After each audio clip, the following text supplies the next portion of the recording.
Iraq থেকে ধেয়ে আসা 3টি মরণাস্ত্র থেকেই রক্ষা পেয়েছে সৌদি আরব। তবে স্বস্তির বিষয় হলো ইরাক থেকে আসা আত্মঘাতী ড্রোনগুলো মাঝ আকাশেই ধ্বংস করে দিয়েছে সৌদি আরবের প্রতিরক্ষা বাহিনী।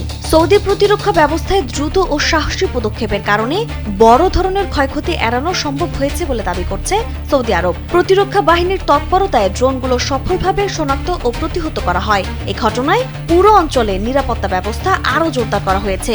রয়টার্সের তথ্য মতে ড্রোনগুলো সৌদি আকাশসীমায় ঢোকা মাত্রই নিখুঁতভাবে শনাক্ত করে ভূপাতিত করা হয়। ফলে রক্ষা পেয়েছে লাখ লাখ সাধারণ মানুষ ও সেখানে থাকা প্রবাসী ভাই বোনদের প্রাণ। স্যান্ডেলিনা সো, রূপচর্চায় আভিজাত্য। সৌদি প্রতিরক্ষা মন্ত্রণালয়ের মুখপাত্র মেজর জেনারেল তুর্কি আল মালিকি স্পষ্ট জানিয়েছেন, দেশের সার্বভৌমত্ব ও মানুষের জীবন নিয়ে কোনো আপোষ করা হবে না। এই কাপুরুষোচিত হামলার জবাব উপযুক্ত সময় দেওয়া হবে।